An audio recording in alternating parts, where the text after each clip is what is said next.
భూమికి ఈ land titling act ఈ చట్టానికి సంబంధం ఏంటి? 100% నష్టం అండి ప్రజలకి. నా ల్యాండ్ నేను అమ్ముకోవడానికి ఆయన పర్మిషన్ ఇవ్వాలట. ల్యాండ్ టైటిలింగ్ ఆఫీసర్కి నేను నచ్చకపోవచ్చు, లేకపోతే ఆయన ఏదో అడిగితే ఆయన అడిగిన దానికి నేను ఇవ్వకపోవచ్చు. నమస్తే, వెల్కమ్ టు విశ్వభారత్ టీవీ. మనకి ఈ మధ్య ఎక్కువగా వినిపిస్తున్న వర్డ్ ల్యాండ్ టైటిలింగ్ యాక్ట్, భూ హక్కుల యాజమాన్య చట్టం అంటే ఏమిటి? అసలు సామాన్యుడికి దీనివల్ల నష్టం ఏమిటి? ఏం లాభం జరుగుతుంది? అసలు భూమికి ఈ ల్యాండ్ టైటిలింగ్ యాక్ట్ ఈ చట్టానికి సంబంధం ఏంటి అనేది హ్యూమన్ రైట్స్ అడ్వకేట్ పలక శ్రీరామమూర్తి గారు ఉన్నారు. ఒకసారి మనం అడిగి తెలుసుకుందాం. ఆయన చెప్పండి సార్, ల్యాండ్ టైటిలింగ్ యాక్ట్ ఏదైతే ఉందో అది ప్రజలకు ఏ విధంగా ఉపయోగపడుతుంది, ఏ విధంగా నష్టం చేస్తుంది? అసలు అది నష్టమా లాభమా? 100% నష్టం అండి ప్రజలకి. ఎందుకంటే ఎవరు భూమి పైన వాళ్ళకి హక్కు ఉండదు పూర్తిగా. ఫస్ట్ ఆఫ్ ఆల్, ఈ సపోజ్ నాకు ఒక ఎకరం పొలం ఉందనుకోండి, నా ఎకరం పొలాన్ని నా పిల్లల పెళ్ళికో లేకపోతే వాళ్ళ చదువుల కోసం అమ్ముకుందాం అంటే ఇదివరకు లాగా డైరెక్ట్ వెళ్ళి నేను సేల్ చేసుకోవడానికి అవ్వదు. ఒక ల్యాండ్ టైటిలింగ్ ఆఫీసర్ ఉంటారు, ఆ టైటిలింగ్ ఆఫీసర్ దగ్గరికి వెళ్ళి నేను పర్మిషన్ తీసుకోవాలి. నా ల్యాండ్ నేను అమ్ముకోవడానికి ఆయన పర్మిషన్ ఇవ్వాలట. ఆయన పర్మిషన్ ఇవ్వకపోతే నా ల్యాండ్ నేను అమ్ముకోవడానికి నాకు హక్కు లేదు. గతంలో ఎలా జరిగేది సార్? ఇదివరకు అలా ఉండేది కాదు. నా ల్యాండ్ని నాకు ఎప్పుడు అవసరమైతే అప్పుడు అమ్ముకోవడానికి నాకు హక్కు ఉండేది. దానిపైన ఏమైనా డిస్ప్యూట్స్ ఉంటే నేను కోర్టుకు వెళ్ళి నేను సాల్వ్ చేసుకునేవాడిని. ఇప్పుడు కోర్టుకు వెళ్ళడానికి లేదు, కోర్టు పరిధి తీసేశారు. ఏదైనా కానీ డిస్ప్యూట్ వస్తే ల్యాండ్ టైటిలింగ్ ఆఫీసర్ ఎవరైతే గవర్నమెంట్ అపాయింట్ చేస్తుందో ఆయన దగ్గరికి వెళ్ళి ఆయన పర్మిషన్ తీసుకుంటే ఆ రోజున నాకు అమ్ముకోవడానికి. ల్యాండ్ టైటిలింగ్ ఆఫీసర్కి నేను నచ్చకపోవచ్చు, లేకపోతే ఆయన ఏదో అడిగితే ఆయన అడిగిన దానికి నేను ఇవ్వకపోతే ఆయన ఆపేస్తాడు. ఆయన పర్మిషన్ ఇవ్వకపోతే నా ల్యాండ్ అమ్ముకోవడానికి కావదు. అసలు మొదట్లో ఈ యాక్ట్ ఉండేదా లేదా ఇప్పుడు కొత్తగా వచ్చిందని? ఇంతకుముందు ఇది ఇలాంటి చట్టం ఏమైనా ఉన్నదా సార్? ఇది యాక్చువల్గా అయితే హిస్టరీలోకి వెళ్దామండి. అసలు ఎందుకు ఈ చట్టాన్ని తీసుకొచ్చింది గవర్నమెంట్ ఆఫ్ ఇండియా అని ఎందుకని అంటే, ఇది యాక్చువల్గా 150 సంవత్సరాల కింద ఆస్ట్రేలియాలో టోరెన్స్ అని ఆయన వ్యక్తి, అంటే సోషల్ యాక్టివిస్ట్. ఆయన ఆస్ట్రేలియాలో జనాభా తక్కువ, ల్యాండ్ ఎక్కువ ఉంది. అది అందరి పబ్లిక్కి ల్యాండ్ని, గవర్నమెంట్ ల్యాండ్ని డిస్ట్రిబ్యూట్ చేసినట్టయితే వాళ్ళు స్వతంత్రంగా బతుకుతారా అన్న ఉద్దేశంతో టోరెన్స్ అనే వ్యక్తి సోషల్ యాక్టివిస్టు ఆ యాక్ట్ని అక్కడ ఆస్ట్రేలియా ఇంప్లిమెంట్ చేశాడు. అది 150 years బ్యాక్. ఇది బాగుందని చెప్పేసి మిగతా కంట్రీస్ కూడా దాన్ని same as it is implement చేశాయి. ఏది ప్రభుత్వ ల్యాండ్ని పబ్లిక్ ఇవ్వడం ఆయన ఉద్దేశం. అది అంటే పబ్లిక్ వేస్ట్గా ఉన్న ల్యాండ్ని పేద ప్రజలు ఎవరైతే ఉన్నారో వాళ్ళకి ఇవ్వడానికి ఆయన ఉద్దేశం అనమాట. ఆ విధంగా అయితే వాళ్ళు పండించుకొని దాని మీద బతుకుతారన్న ఉద్దేశంతో ఆయన తీసుకొచ్చారు. అది మంచి కాన్సెప్ట్. అది సక్సెస్ అయింది, ఒక 80-90 కంట్రీస్లో సక్సెస్ అయింది. కానీ దీన్ని చూసుకొని భారత ప్రభుత్వం ఏం చేసిందంటే నీతి ఆయోగ్ అని చెప్పేసి తీసుకొచ్చింది. అది కూడా భారతదేశంలో అది అవుతుందా లేదా అని చెప్పేసి వాళ్ళు ఒక నీతి ఆయోగ్ వారు ఈ యాక్ట్ని పెట్టడం అయితే పెట్టి వాళ్ళు ఏం చేశారు, ఇంప్లిమెంట్ చేసేయలేదు. రాష్ట్రాలన్నింటికి కూడా సర్క్యులర్స్ పంపించి ఇగో ఇలా ఇది పెడదాం అనుకుంటున్నాము, దీనిపైన మీ అభిప్రాయాలు చెప్పండి అని చెప్పేసి అన్ని రాష్ట్రాలకి పంపిస్తే మిగతా భారతదేశంలో ఉన్న 29 రాష్ట్రాల్లో 28 రాష్ట్రాల్లో అవుట్రేటెడ్గా రిజెక్ట్ చేశాయి. ఇది మన దేశానికి ఇంప్లిమెంట్ అవ్వదు. ఆస్ట్రేలియా వేరు, మన దేశం వేరు. మనది ఫుల్లీ డెమోక్రటిక్ కంట్రీ, గట్ట మన జనాభా ఎక్కువ, ప్లేస్ తక్కువ. ఇది మనకి ఇంప్లిమెంట్ కాదు. దీనిపైన ఆలోచించాలి. దీనిపైన ఆలోచించి కమిటీలో పెట్టి, అంటే అసెంబ్లీలో పెట్టి అన్నీ కూడా మేము తర్వాత మీకు ఇన్ఫర్మేషన్ ఇస్తామని చెప్పేసి అన్ని రాష్ట్రాలు చెప్తే ఒకటిని మన ముఖ్యమంత్రి గారు జగన్మోహన్ రెడ్డి గారు ఏం చేశారంటే, వచ్చేసి నేను భారతదేశంలో నెంబర్ 1 అవ్వాలి అని చెప్పేసి వాళ్ళు ఇచ్చిన సర్క్యులర్ వేరు, దీన్ని 2-3 మార్పులు చేశాడు. వాళ్ళు పెట్టింది అయితే కరెక్ట్. అది ఏంటన్నారు అంటే ట్రాన్స్పరెన్సీగా ఉండాలి, త్వరగా వర్క్ అవ్వాలని ఉద్దేశం వాళ్ళు పెడితే వీళ్ళేం చేశారు, కోర్టు పరిధి తీసేశారు. ఇప్పుడు ఏదైనా నాకు ఒక ఎకరం పొలం ఉందండి, దాని మీద ఏదో డిస్ప్యూట్ ఉంది. డిస్ప్యూట్ అయితే నేను వెళ్ళి కోర్టుకు వెళ్ళి నేను ఆర్డర్ తెచ్చుకుంటాను, ఇది నాది అని చెప్పేసి నా ఎవిడెన్స్ చూపించుకొని.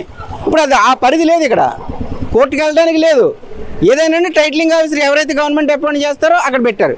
దట్టు నీతి ఆయోగాలు పెట్టింది ఏంటి, any RDO rank or joint collector rank అని పెట్టారు. వాళ్ళు ఒక అధికారి పెట్టారనమాట.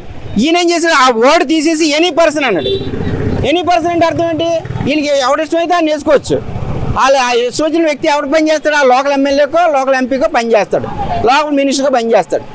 ఆ విధంగా ఆ యాక్ట్ని పూర్తిగా మార్చేశారు.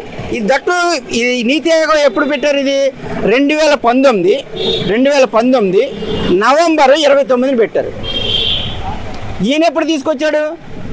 2019 జూలై 20 తారీఖున ఈయన ఇంప్లిమెంట్ తీసుకొచ్చాడు. అక్కడికి బిల్ పాస్ చేయించుకున్నాడు. అంటే నేను భారతదేశంలో నెంబర్ 1 అవ్వాలి, నేనే ఫస్ట్ నేను చేశానని చెప్పుకోవడానికి ఈయన ఏం చేశాడంటే ఆ విధంగా, అంటే అప్పుడు ఎన్టీ రామారావు ఒక బిల్లు తీసుకొచ్చాడు.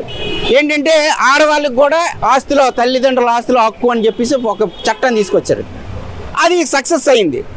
ఆ సక్సెస్ అయింది, భారతదేశం అంతా కూడా ఇంప్లిమెంట్ చేశారు. ఇప్పుడు ఆ విధంగా ఈయన కూడా నెంబర్ 1 అయిపోదాం, ఒక చరిత్రలో నిలబడిపోదాం అన్న ఉద్దేశంతో ఆ నీతి ఆయోగ పెట్టిన దాన్ని పూర్తిగా మార్చారు. అక్కడ ఎనీ ఆఫీసర్, గెజిటెడ్ ఆఫీసర్ అని పెడితే ఇక్కడ ఎనీ పర్సన్ అని పెట్టాడు. అంటే ఎంత తేడా ఉందండి అక్కడ? ఆఫీసర్ అంటే ప్రజలకి కట్టుబడి ఉంటాడు, గవర్నమెంట్ కట్టుబడి ఉంటాడు. ఎనీ పర్సన్ అంటే ఆయన ఇష్టం. ఆడి ముఖ్యమంత్రి ఎవరు ఉంటే వాళ్ళు, మంత్రి ఎవరు ఉంటే ఆడు పెట్టుకుంటారు. ఆ విధంగా ప్రజల తాలూకు ఆస్తులపైన పూర్తి గ్రిప్ వీళ్ళకి వచ్చిందనమాట. ఎప్పుడు కూడా ప్రజల ఆస్తులపైన గవర్నమెంట్కి హక్కు ఉండకూడదు. ఈయన ఏం చేశారంటే ప్రజల ఆస్తులన్నిటిపైన కూడా వీళ్ళకే గ్రిప్, అంటే వీళ్ళు ఏది చెప్తే ప్రజలు చేయాలి. ఆ విధంగా ఈ యాక్ట్ మార్చి మొన్న ఏప్రిల్ 29వ తారీఖున ఇంప్లిమెంట్ చేశారు. ఇది చట్ట వ్యతిరేకం. అంటే మా భూమి మీద మాకు హక్కు లేదు, ఆ విధంగా చేశారు. కానీ ముఖ్యమంత్రి గారు చెప్పడం ఏం చెప్తున్నారంటే మీకు అన్ని హక్కులు ఉంటాయి, మీ పత్రాలు మీ దగ్గర ఉంటాయి. పత్రాలు ఎందుకు? మాకు జెరాక్స్ కాపీ ఉంటుందండి.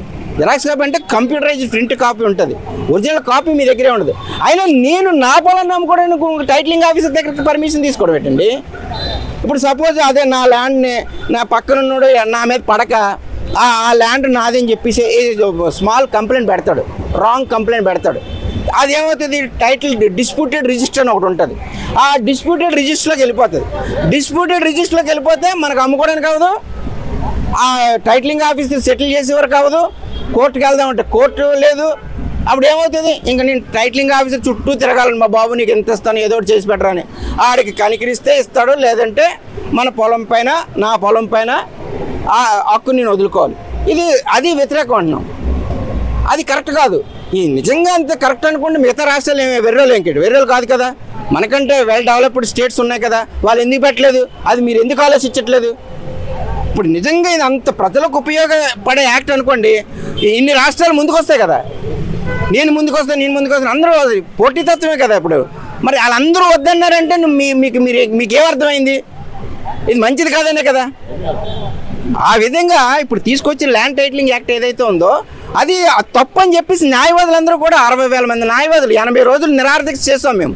ఇది తప్పు, మీరు కమిటీ తాలూకా నిర్ణయాలు తీసుకోండి, లీగల్ ఆఫీసర్స్ ఉన్నారు, లాయర్స్ ఉన్నారు, జడ్జెస్ ఉన్నారు, వాళ్ళ సలహాలు తీసుకోండి అంటే అవి ఎవరు పట్టించుకోకుండా మొన్న 29వ తారీఖు ఏప్రిల్లోనే ఆయన ఇంప్లిమెంట్ చేశారు. అది ఎంతవరకు కరెక్ట్? ఇప్పుడు మీరు బై బర్తే ముఖ్యమంత్రి కాదు కదా, బై బర్తే మినిస్టర్ కాదు కదా. మీరు మమ్మల్ని అడుక్కుంటే మేము ముస్టేస్తే మీరు ఎమ్మెల్యేలు అయ్యారు, మేము ముస్టేస్తే మీరు మినిస్టర్లు అయ్యారు, మేము ముస్టేస్తే ముఖ్యమంత్రి అయ్యారు, అంతే కదా. మమ్మల్ని మీరు అడుక్కుంటే మేము ఓటేస్తేనే కదా మీరు మంత్రి ఆ పొజిషన్కి వెళ్ళారు. మీరు అలాంటప్పుడు మీరు ఏం చేయాలి? మేము చెప్పింది వినాలి. మీరు అది తప్పు అని చెప్పేటప్పుడు మీరు వినాలి. అంటే మేము ఎవరితో మాకు సంబంధం లేదు అంటే అది ఎంతవరకు కరెక్ట్? ఇప్పుడు ల్యాండ్ టైటిలింగ్ యాక్ట్లో ప్రజలకి న్యాయం జరగాలంటే ఆ చట్టాన్ని రద్దు చేయడం ఎలా? ఒకటండి, వీళ్ళు నిర్ణయం తీసుకొని రీకాల్ చేయొచ్చండి. ఇది బాగోలేదు, దీనిపైన ఇంకా ఆ నిపుణులు ఎవరైతే ఉన్నారో, న్యాయ నిపుణులు ఎవరైతే ఉన్నారో వాళ్ళ సలహాలు తీసుకొని మళ్ళీ దీన్ని మోడిఫై చేస్తామని చెప్పేసి ఉన్న గవర్నమెంట్ అని విత్డ్రా చేసుకోవచ్చు. వాళ్ళు ఎలాగ చేయరు, ఎందుకంటే వాళ్ళు ఇంప్లిమెంట్ చేశారంటే ఇంక చేయరు. రానున్న గవర్నమెంట్ అన్నా కూడా వాళ్ళు ఇది మాకు బాగోలేదని చెప్పేసి ప్రజలందరి నుంచి వ్యతిరేకత వస్తుంది కాబట్టి, న్యాయవాదుల నుంచి, న్యాయ నిపుణుల నుంచి కూడా వ్యతిరేకత వస్తుంది కాబట్టి దీన్ని పునఃపరిశీలించి న్యాయ నిపుణుల సలహాలు తీసుకొని ఈ యాక్ట్ని మళ్ళీ మేము ముందుకు ట్రాన్స్పరెంట్గా తీసుకొచ్చి ఇది ప్రజలకు ఉపయోగపడే విధంగా దాన్ని తీర్చిదిద్దుతామని చెప్పి దాన్ని క్యాన్సిల్ చేయొచ్చు ఎవరైతే గవర్నమెంట్ వస్తారో వాళ్ళు. ఆ విధంగా వెళ్ళినట్టయితేనే ఆ ప్రభుత్వాలు నిలబడతాయి. లేదు నేను పట్టుకున్న కోడికి 3 కాళ్ళు అనే ఉన్నాను వెళ్ళారనుకోండి, ఇప్పుడు ప్రభుత్వాలు పడిపోతాయండి. ఇప్పుడు ఏదైనా ల్యాండ్ టైటిలింగ్ యాక్ట్ ఏదైతే ఉందో, భూ హక్కుల యాజమాన్య చట్టం, ఇది పూర్తిగా కూడా ప్రజలకు వ్యతిరేకమైనది, రాజ్యాంగానికి వ్యతిరేకమైనది. రాజ్యాంగానికి వ్యతిరేకంగా ఏది కూడా ప్రభుత్వం తీసుకురాకూడదు. ఎందుకంటే రాజ్యాంగం కల్పించిన ప్రాథమిక హక్కు ప్రజలకి, ప్రతి ఒక్క వ్యక్తి, భారతదేశంలో నివసించిన ప్రతి ఒక్క వ్యక్తికి కూడా భూమి ఉండాలి, దానిపైనే బతకాలి.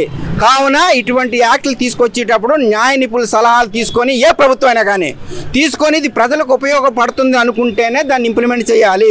ఆ విధంగా ప్రభుత్వం, ఏ ప్రభుత్వం వచ్చినా సరే, రానున్న ప్రభుత్వం వచ్చినా సరే, ఆ విధంగా ముందుకెళ్ళి ఈ చట్టాన్ని పునఃపరిశీలించి దాన్ని తప్పులు ఒప్పులు సరిదిద్ది అది ప్రజలకు ఉపయోగపడే విధంగా తీసుకురావాలని చెప్పేసి ఇప్పుడు రానున్న ప్రభుత్వాలకి నేను సలహా ఇస్తున్నాను.